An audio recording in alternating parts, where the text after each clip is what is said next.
Hello, I'm Lonnie the Theater Lady, and I just saw some theater. I saw UBU ROI, a Throughline theater production at the Pittsburgh Playwrights Theater on Liberty Ave downtown. I don't even know where to begin with this.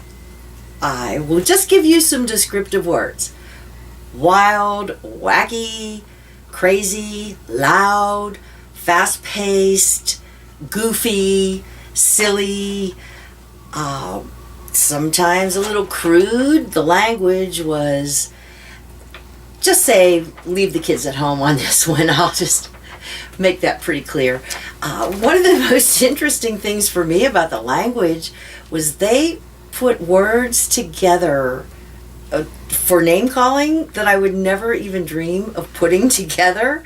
And they were a little off the chain as far as decency, but some of them were really hilarious. In fact, I think that's one of the things I thought was most funny about this show was the total irreverence about the names that were called. All right, so this show, UBU ROI, is an adaptation of a show that was written by Alfred Jarry, a French playwright, in 1895.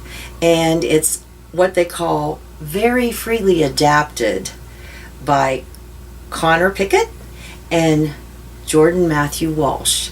It was directed by our own Shannon Knapp, a Pittsburgh favorite here.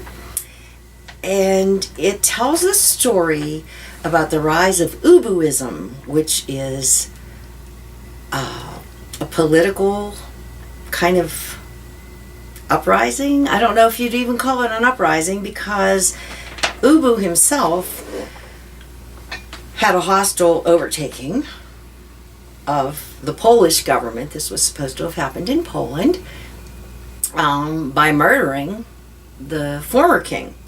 So Brett Sullivan Santry plays UBU, and I give him a lot of credit for his performance. It was so full of energy and movement, and he put his heart and soul into it, and he plays this horrible, stupid, bloated dictator who usurped the government from the former king. And think Monty Python on steroids, because that's the whole feeling and tone of this. Just bizarre. People stabbing each other with a wooden spoon, except it was really supposed to be a sword. It's really hard to describe. It's if you don't like Monty Python, and you don't like absurdity, and you don't like wackiness, this isn't for you. But I have to give Brett Sullivan Santry a lot of credit for his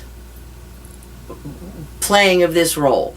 And his wife is played by Vanessa St. Clair, who also, I thought, did a wonderful job, and she sings beautifully, by the way. Just throwing that in. It was a huge cast, and every actor played several different roles. John Feitner had several good moments in several of his roles, and there's an Arjun Kumar. I won't give it away what he does, but I'll just say the ladies are going to be lining up to get to know him a little bit better, and if you see the show, you'll see what I mean.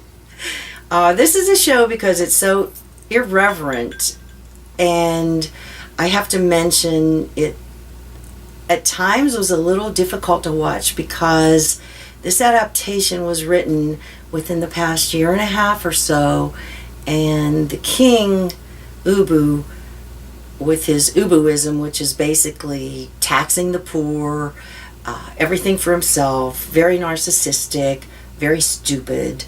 His wife was bright, and she tried to help him along the way. He was not a kind or benevolent ruler in any way, and there were so many parallels to what's happening right now in our political theater here in this country, that there were times I found it really difficult to watch, and times that things were supposed to be really funny, but personally I found it difficult to laugh just because of how close it came to what's going on right now in the U.S.